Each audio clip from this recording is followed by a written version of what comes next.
അമൃത് വേണി ലൈഫ് ക്വിറ്റ് presents daily news സായാഹ്ന വാർത്തകൾ powered by Pulimoottil silks KSFE in association with Joy Alukkas. ഇത്തവണ ഫസ്റ്റ് അടിക്കില്ലേ നമ്മള്?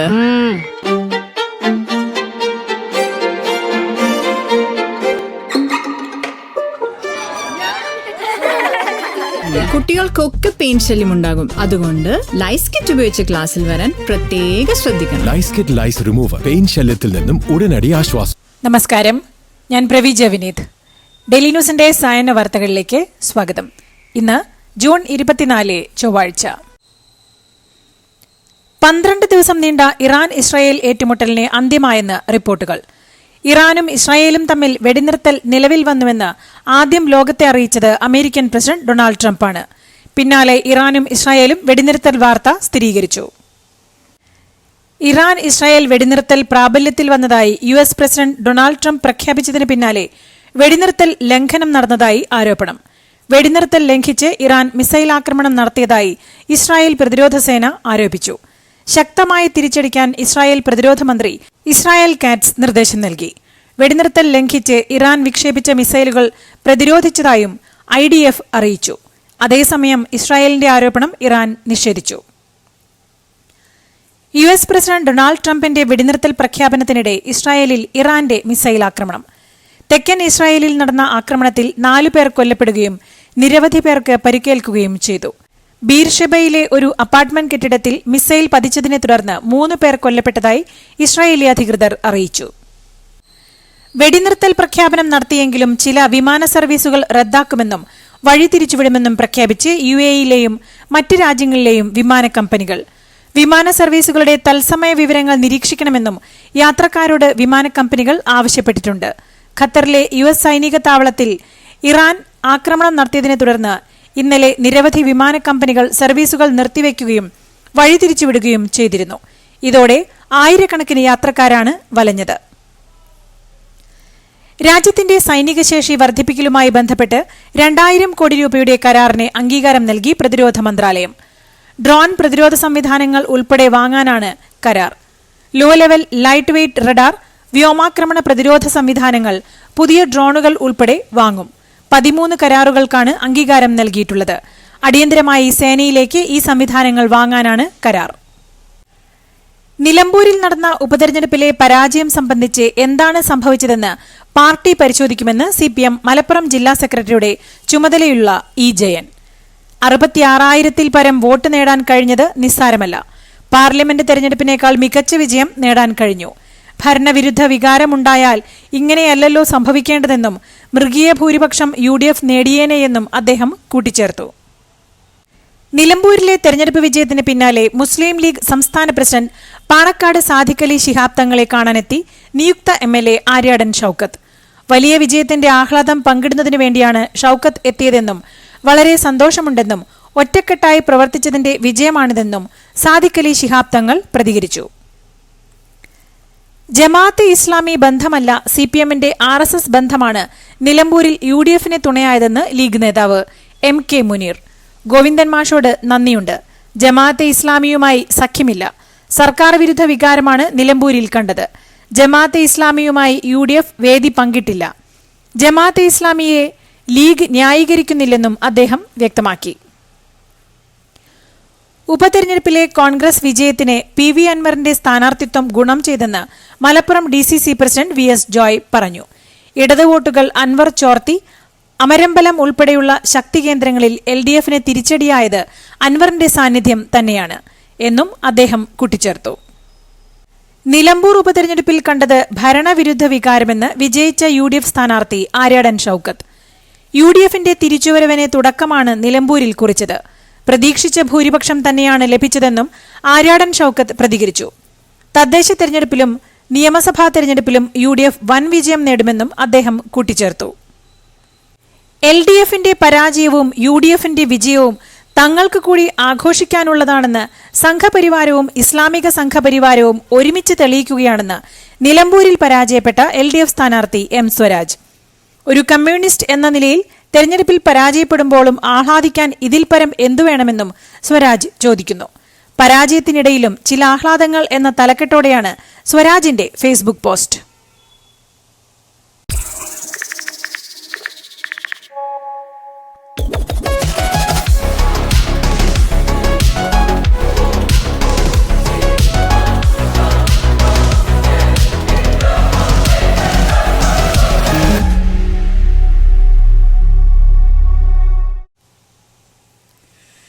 പ്രധാനമന്ത്രി നരേന്ദ്രമോദിയെ കാണുന്നത് മഹാത്മാഗാന്ധിയുടെ പ്രതീകമായിട്ടാണെന്ന് ശ്രീനാരായണ ധർമ്മസംഘം ട്രസ്റ്റ് പ്രസിഡന്റ് സ്വാമി സച്ചിദാനന്ദ.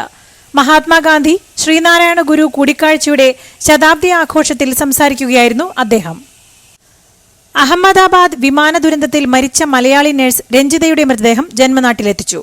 വിമാനത്താവളത്തിൽ എത്തിച്ച മൃതദേഹം കേരള സർക്കാരിന് വേണ്ടി മന്ത്രി വി ശിവൻകുട്ടി ഏറ്റുവാങ്ങി. രാവിലെ 10 മണിയോടെ പത്തനംതിട്ടയിലെത്തിച്ച മൃതദേഹം പുല്ലാട് ശ്രീ വിവേകാനന്ദ ഹൈസ്കൂളിൽ പൊതുദർശനത്തിൽ വെച്ചു. വൈകിട്ട് 4:30 വീട്ടുവളപ്പിൽ വെച്ചാണ് സംസ്കാരം.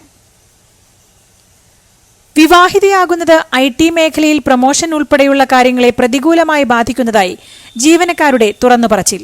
ഗർഭിണികളാകുന്ന ജീവനക്കാരെ പിരിച്ചുവിടേണ്ടവരുടെ പട്ടികയിൽ ഉൾപ്പെടുത്തുന്ന രീതിയുമുണ്ട്. സംസ്ഥാന വനിതാ കമ്മീഷൻ കോഴിക്കോട് സംഘടിപ്പിച്ച പബ്ലിക് ഹിയറിംഗിലായിരുന്നു ജീവനക്കാരുടെ തുറന്നുപറച്ചിൽ. വയനാട് മുണ്ടക്കൈ ഉരുൾപൊട്ടൽ ദുരന്തത്തിൽ 2 സംസ്കരിച്ച അമ്മയുടെ മൃതദേഹം ഒന്നിച്ച് സംസ്കരിക്കാൻ ഇടപെടൽ തേടി മകൻ. 8 മാസമായി കളക്ട്രേറ്റിൽ കയറിയിറങ്ങിയിട്ടും നടപടിയില്ലെന്ന് മകൻ അനിൽ പറയുന്നു. ചൂരൽമല സ്വദേശിയായ വിജയമ്മയുടെ മൃതദേഹമാണ് പുത്തുമലയിൽ 2 അടക്കിയത്. DNA പരിശോധനയിൽ മൃതദേഹഭാഗങ്ങൾ 2 സ്ഥലത്തായിട്ടാണ് സംസ്കരിച്ചിരിക്കുന്നതെന്ന് തെളിഞ്ഞിരുന്നു. മുൻ മുഖ്യമന്ത്രിയും മുതിർന്ന CPM നേതാവുമായ VS അച്യുതാനന്ദൻ ചികിത്സയിൽ തുടരുന്നു. അച്യുതാനന്ദന്റെ ആരോഗ്യനില തൃപ്തികരമാണെന്ന് ഡോക്ടർമാർ അറിയിച്ചു. ഇന്നലെ രാവിലെയാണ് ഹൃദയാഘാതത്തെ തുടർന്ന് VS അച്യുതാനന്ദനെ പട്ടം SUT ആശുപത്രിയിൽ പ്രവേശിപ്പിച്ചത്. സുരേഷ് ഗോപി നായകനായി എത്തുന്ന JSKക്ക് പ്രദർശനാനുമതി വൈകുന്നതോടെ അണിയറ പ്രവർത്തകർ കോടതിയെ സമീപിക്കാൻ ഒരുങ്ങുന്നു. ഹൈക്കോടതിയിൽ ഹർജി നൽകാനുള്ള നടപടിയാണ് തുടങ്ങിയത്. സുരേഷ് ഗോപി ചിത്രത്തിന് ഇതുവരെ സെൻസർ സർട്ടിഫിക്കറ്റ് ലഭിച്ചിട്ടില്ല. ചിത്രത്തിന്റെ ജാനകി എന്ന പേര് മാറ്റണമെന്ന നിലപാടിലാണ് കേന്ദ്ര സെൻസർ ബോർഡ്. കോഴിക്കോട് ശക്തമായ കാറ്റിൽ സ്കൂൾ കെട്ടിടത്തിന് മുകളിൽ തെങ്ങ് വീണു. തിരുവമ്പാടി പൊന്നാങ്കയം SNA UP സ്കൂളിലെ 2 ക്ലാസ് മുറികൾക്ക് മുകളിലാണ് തെങ്ങ് വീണത്. 2 ക്ലാസ് മുറികളുടെയും മേൽക്കൂര തകർന്നു. രാവിലെ 8:30യോടെയായിരുന്നു സംഭവം. കുട്ടികൾ സ്കൂളിൽ എത്തുന്നതിന് മുൻപായതിനാൽ വൻ ദുരന്തം ഒഴിവായി. Joy of Jewelry Shopping. Biggest joy of jewelry shopping ഇതാ ആരംഭിക്കുന്നു. എല്ലാ ആഭരണങ്ങളിലും നേടൂ പണിക്കൂലിയിൽ 50% വരെ flat discount. Gold, diamond, polki, precious stones ആഭരണങ്ങളുടെ biggest and best choice. Jewellery ഷോപ്പിംഗിന്റെ യഥാർത്ഥ ആനന്ദം അനുഭവിച്ചറിയൂ. Joy Alucas, world's favorite jeweler. Manjummel boys സിനിമയുമായി ബന്ധപ്പെട്ട സാമ്പത്തിക തട്ടിപ്പ് കേസിൽ പ്രതികൾക്ക് ജാമ്യം നൽകരുതെന്ന് പോലീസ് ഹൈക്കോടതിയിൽ സത്യവാങ്മൂലം നൽകി. നടൻ സൗബിൻ ഷാഹിർ, പിതാവ് ബാബു ഷാഹിർ തുടങ്ങിയവരാണ് കേസിൽ പ്രതികൾ. അകമല ഫോറസ്റ്റ് സ്റ്റേഷന് നേരെ കാട്ടാനാക്രമണം. മച്ചാട് റേഞ്ചിൽ ഉൾപ്പെട്ട അകമല ഫോറസ്റ്റ് സ്റ്റേഷന് നേരെയാണ് കാട്ടാനയുടെ ആക്രമണം ഉണ്ടായത്. ഫോറസ്റ്റ് സ്റ്റേഷന്റെ മതിൽ തകർത്ത് അകത്ത് കടന്ന കാട്ടാന കോമ്പൗണ്ടിൽ ഉണ്ടായിരുന്ന 4 പന മറിച്ചിടുകയും ഭക്ഷിക്കുകയും ചെയ്തു. വാടാനി ഫോറസ്റ്റ് സ്റ്റേഷനിലെ ഉദ്യോഗസ്ഥർ സ്ഥലം സന്ദർശിച്ച് കാട്ടാന വരുത്തിയ നാശനഷ്ടങ്ങൾ വിലയിരുത്തി. മന്ത്രവാദവും ആഭിചാരവും നിയന്ത്രിക്കാൻ സ്വീകരിക്കുന്ന നടപടികൾ അറിയിക്കണമെന്ന് സംസ്ഥാന സർക്കാരിനോട് ഹൈക്കോടതി.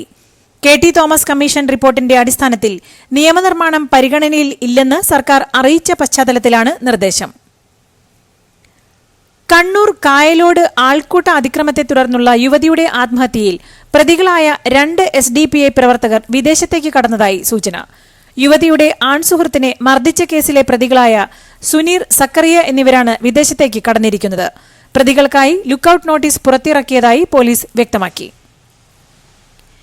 കേരളത്തിൽ അടുത്ത 5 ദിവസത്തിൽ മഴ തുടരുമെന്ന് കേന്ദ്ര കാലാവസ്ഥാ വകുപ്പ് അറിയിച്ചു. ഇന്നും നാളെയും ഒറ്റപ്പെട്ട ഇടങ്ങളിൽ ഇടിമിന്നലോട് കൂടിയ മഴയ്ക്കും മണിക്കൂറിൽ 40-50 കിലോമീറ്റർ വേഗതയിൽ ശക്തമായ കാറ്റിനും സാധ്യതയുണ്ട്. ജൂൺ 27 വരെ ഒറ്റപ്പെട്ട ശക്തമായ മഴയ്ക്കും മണിക്കൂറിൽ 40-60 കിലോമീറ്റർ വരെ വേഗതയിൽ കാറ്റ് ശക്തമാകാനും സാധ്യതയുണ്ടെന്ന് മുന്നറിയിപ്പിൽ പറയുന്നു. ബൈക്കിൽ 3 പേർ യാത്ര ചെയ്തതിന് പോലീസ് യുവാവിനെ മർദ്ദിച്ചതായി പരാതി. ബേപ്പൂർ സ്വദേശി അനന്തുവിനെയാണ് പോലീസ് മർദ്ദിച്ചതായി പരാതി. തിങ്കളാഴ്ചയാണ് സംഭവം നടന്നത്. ബൈക്കുമായി സ്റ്റേഷനിൽ എത്തിയപ്പോൾ ബേപ്പൂർ സ്റ്റേഷനിലെ പ്രൊബേഷൻ SI പോലീസ് സ്റ്റേഷനുള്ളിലെ മുറിയിലേക്ക് കൊണ്ടുപോയി പട്ടിക കൊണ്ട് അടിച്ച് പരിക്കേൽപ്പിച്ചെന്നാണ് അനന്തുവിന്റെ പരാതി. മയക്കുമരുന്ന് കേസിൽ അറസ്റ്റിലായ തമിഴ്നടൻ ശ്രീകാന്തിനെ ജൂലൈ 7 വരെ ജുഡീഷ്യൽ കസ്റ്റഡിയിൽ വിട്ടു. കൊക്കൈൻ ഉപയോഗിച്ചതിന് തെളിവുകൾ ലഭിച്ചിട്ടുണ്ടെന്ന് ചെന്നൈ പോലീസ് അറിയിച്ചു. കഴിഞ്ഞ ദിവസമാണ് മയക്കുമരുന്ന് കൈവശം വെച്ചതിനും ഉപയോഗിച്ചതിനും ശ്രീകാന്ത് അറസ്റ്റിലായത്. ശശി തരൂരും കോൺഗ്രസും തമ്മിൽ ഭിന്നത രൂക്ഷമാകുന്നു. തരൂരിന്റെ മോദി സ്തുതിയിൽ ഹൈക്കമാൻഡ് കടുത്ത അതൃപ്തിയിലാണ്. തരൂരുമായി ചർച്ചയില്ലെന്ന് നേതൃത്വം വ്യക്തമാക്കി. മോദിയുടെ വിദേശനയം സ്വീകാര്യമല്ലെന്നാണ് രാഹുലിന്റെ നിലപാട്. എന്നാൽ മോദിയുടെ നയം ലോകവേദികളിലെ ഇന്ത്യയുടെ സ്വത്തെന്നാണ് തരൂർ പറയുന്നത്. ഇതോടെ രാഹുലിന്റെ നയങ്ങൾക്ക് സ്വന്തം പാർട്ടിയിൽ പോലും സ്വീകാര്യതയില്ലെന്നും BJP വ്യക്തമാക്കി. കൺഗ്രാചുലേഷൻസ് മിട്ടിക്കാട്ടോ. പൈലറ്റ് ആവണമെന്ന് പറയണേ. അവളുടെ ആഗ്രഹമല്ലേ, അവള് പറക്കട്ടെ. ചെലവ് എത്രയാന്ന്? KSFയുടെ പുതിയ ഹാർമണി ചിട്ടി ചേരണം. കണ്ണടച്ചു തുറക്കും മുമ്പ് അവളുടെ +2 കഴിയില്ലേ. കടം വാങ്ങാതെയും സ്ഥലം വിൽക്കാതെയും കുട്ടികളെ പഠിപ്പിക്കാം. KSFE ഹാർമണി ചിട്ടികൾ. KSFE ഹാർമണി ചിട്ടിയിൽ ചേരുന്ന 100 ഭാഗ്യശാലികൾക്ക് സിംഗപ്പൂർ യാത്ര സൗജന്യം. മേഘാലയയിലെ ഹണിമൂൺ കൊലപാതകത്തിൽ 2 പേർ കൂടി അറസ്റ്റിൽ. കൊലപാതകത്തിന് ശേഷം പ്രതിയായ സോനത്തിന് ഒളിവിൽ താമസിക്കാൻ സൌകര്യമൊരുക്കിയ 2 പേരാണ് അറസ്റ്റിലായത്. സോനം ഒളിവിൽ താമസിച്ച അപ്പാർട്ട്മെന്റിന്റെ ഉടമയും ഇവിടുത്തെ സുരക്ഷാ ഉദ്യോഗസ്ഥനുമാണ് അറസ്റ്റിലായത്. തെളിവ് നശിപ്പിക്കാനടക്കം ഇവർ സഹായിച്ചെന്നാണ് മേഘാലയ പോലീസ് അറിയിച്ചത്. മഹാരാഷ്ട്രയിലെ സ്കൂളുകളിൽ ഹിന്ദി നിർബന്ധമല്ലെന്ന് സാംസ്കാരിക മന്ത്രി ആശിഷ് ഷേലാർ. മറാത്തി മാത്രമേ നിർബന്ധമുള്ളൂ. സ്കൂളുകളിൽ 1ാം ഭാഷ പഠിപ്പിക്കുന്നതുമായി ബന്ധപ്പെട്ട വിവാദം യുക്തിരഹിതമാണ്. 1 മുതൽ 5 വരെയുള്ള ക്ലാസുകളിൽ ഹിന്ദി നിർബന്ധിത 3ാം ഭാഷയായി പഠിപ്പിക്കുന്നില്ലെന്നും മന്ത്രി പറഞ്ഞു. സ്കൂൾ വിദ്യാർത്ഥിനികൾക്കു നേരെ ലൈംഗികാതിക്രമം നടത്തിയ കേസിൽ അധ്യാപകൻ അറസ്റ്റിൽ. ഹിമാചൽ പ്രദേശിലെ സിർമൌർ ജില്ലയിലെ സർക്കാർ സ്കൂളിലെ 24 പെൺകുട്ടികൾക്കു നേരെ ലൈംഗികാതിക്രമം നടത്തിയെന്നാണ് പരാതി. മാത്തമാറ്റിക്സ് അധ്യാപകനാണ് അറസ്റ്റിലായത്. സ്കൂളിലെ 8 മുതൽ 10ാം ക്ലാസ്സിൽ വരെ പഠിക്കുന്ന വിദ്യാർത്ഥികൾ അതിക്രമം സംബന്ധിച്ച് സ്കൂൾ പ്രിൻസിപ്പലിന് പരാതി നൽകുകയായിരുന്നു. സിന്ധു നദീജല ഉടമ്പടി പ്രകാരം ഇസ്ലാമാബാദിനുള്ള ജലത്തിന്റെ വിഹിതം ഇന്ത്യ നിഷേധിച്ചാൽ പാകിസ്ഥാൻ യുദ്ധത്തിലേക്ക് പോകുമെന്ന് പാകിസ്ഥാൻ പീപ്പിൾസ് പാർട്ടി നേതാവും പാകിസ്ഥാൻ മുൻ വിദേശകാര്യമന്ത്രിയുമായ ബിലാവൽ ഭൂട്ടോ. ഇന്ത്യ വെള്ളം നിഷേധിച്ചാൽ വീണ്ടും യുദ്ധം ചെയ്യേണ്ടിവരും എന്നാണ് ഭീഷണി. സിന്ധു നദീജല കരാർ നിയമവിരുദ്ധമായാണ് ഇന്ത്യ നിർത്തിവെച്ചതെന്നും ബിലാവൽ ഭൂട്ടോ ആരോപിച്ചു. സ്വകാര്യ കമ്പനിക്കായി പൈപ്പിടുന്ന ജോലികൾക്കായി കുഴികൾ എടുത്തുകൊണ്ടിരുന്ന തൊഴിലാളികൾ കണ്ടെത്തിയത് പ്രീ ഹിസ്പാനിക് കാലഘട്ടത്തിൽ നിന്നുള്ള ശവകുടീരം. പെറുവിലെ ലിമയിലാണ് നിർമ്മാണ തൊഴിലാളികൾ 1000 വർഷം പഴക്കമുള്ള മമ്മി കണ്ടെത്തിയത്. തെക്കൻ അമേരിക്കയിൽ, പ്രത്യേകിച്ച് പെറുവിലും ഇക്വഡോറിലും സാധാരണയായി കാണപ്പെടുന്ന മരമായ ഹുറാങ്കോ മരത്തിന്റെ കാതലും ഇതിനടുത്തു നിന്നായി കണ്ടെത്തിയിട്ടുണ്ട്. സംഗീത പരിപാടിക്കിടെ കാണികൾക്ക് നേരെ സിറിഞ്ചുകൊണ്ട് ആക്രമണം. 145 പേർക്കാണ് സിറിഞ്ചുകൊണ്ട് കുത്തേറ്റത്. ഫ്രാൻസിലെ വൻ ജനപ്രീതിയുള്ള ഫെറ്റേഡില സംഗീത പരിപാടിക്കിടെയാണ് സംഭവം. 12 പേരെ അറസ്റ്റ് ചെയ്തതായി ന്യൂയോർക്ക് പോസ്റ്റ് റിപ്പോർട്ട് ചെയ്തു. 6 തവണ മാറ്റിവെച്ച ആക്സിയോ 4 ദൌത്യത്തിന്റെ ഒരു പുതിയ വിക്ഷേപണ തീയതി നിശ്ചയിച്ച് നാസ. ഇന്ത്യയുടെ ശുഭാംശു ശുക്ല ഉൾപ്പെടെയുള്ള ബഹിരാകാശ യാത്രികരെ അന്താരാഷ്ട്ര ബഹിരാകാശ നിലയത്തിൽ എത്തിക്കുന്ന ദൌത്യമാണ് ആക്സിയോ 4. നാളെ വിക്ഷേപണം നടത്തുമെന്നാണ് ആക്സിയോ സ്പേസ്, സ്പേസ് എക്സ്, നാസ എന്നിവർ വ്യക്തമാക്കിയിട്ടുള്ളത്. ഇതോടുകൂടി ഇന്നത്തെ ഡെയിലി ന്യൂസ് സായന്ന വാർത്തകൾ സമാപിക്കുന്നു. ഡെയിലി ന്യൂസിനു വേണ്ടി വാർത്തകൾ വായിച്ചത് പ്രവീജ വിനീത്. DailyNewsLive.in വാർത്തകൾ വിരൽ തുമ്പിൽ.